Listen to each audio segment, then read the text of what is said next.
Hey friend, welcome to Permission to Pause as I continue on with the hallway series. But before I say another word, I want you to please just take a deep breath with me. Just stop for a minute with your hands lifted up and take a deep breath in. Hold it for the count of 4 and let it out. So if you do that a couple of times, it's going to get your head back in a space where you might feel like you can actually truly pause for a second. So because you clicked on this episode today, I have a feeling you're carrying something, maybe a little bit of guilt, a quiet whisper that says you should have this figured all out, what happened to you. But stay with me because we're going to answer that question today about the hallway. So welcome again. My name is Pat Layton, and I'm so glad you are here with Permission to Pause. I'm glad you carved out this time to sit with me on this podcast, whether you're listening from the car line or the kitchen sink or a walking trail or that 5 minutes of quiet that you fought hard to protect. I welcome you. I'm glad you're here.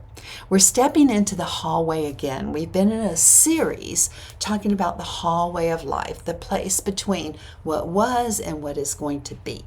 So if this is your first time joining me, the hallway is simply that. It's that space between who you used to be and who you're becoming. It's the in-between, the waiting room.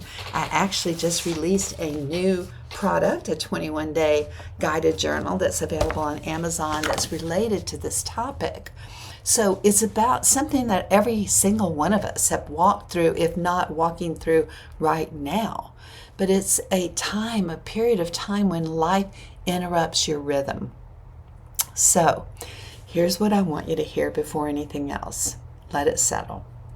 Sometimes we think we've stepped out of God's will, when really we've simply stepped into a different season. Say that one more time with me, slower. You've not failed God. You've not lost your way. You simply have entered a hallway, the space between the routine you lost and the new rhythm that God's inviting you to rediscover. Hold on to that. You're going to need it. So, have you ever noticed how easy it is to lose a good rhythm? You spend weeks building it. Morning prayer, a walk around the block, journaling with your coffee while it's still warm, a few verses of scripture before the phone ever comes off the nightstand, eating in a way that honors your body, and then life happens. A trip, family comes to visit, a conference that you've been preparing for and praying for, a deadline that will not move, a health scare that rearranges everything overnight. And before long, you look around at the wreckage of your good intentions and you think, what happened? So friend, I know that feeling intimately. The last couple of weeks have pulled me clean out of so many normal rhythms, including this podcast. And I caught myself doing the thing that we all do, scrambling to get back on track like I'd fallen off a train that was never coming back for me. But the Lord gently stopped me in that scramble, and He whispered something I didn't expect.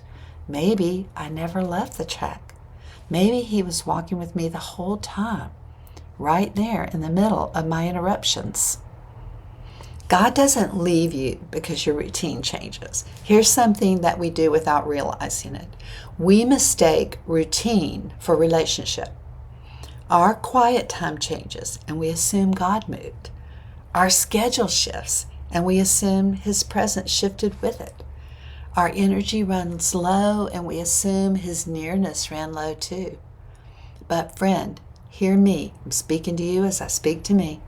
Scripture never once says, draw near to me through a perfect routine. It says, draw near to God, and He will draw near to you. Let's think about that again. Draw near to God, and He will draw near to you. There's no mention of a streak or a system. There's no mention of having it all together before He shows up. Those are two very different invitations.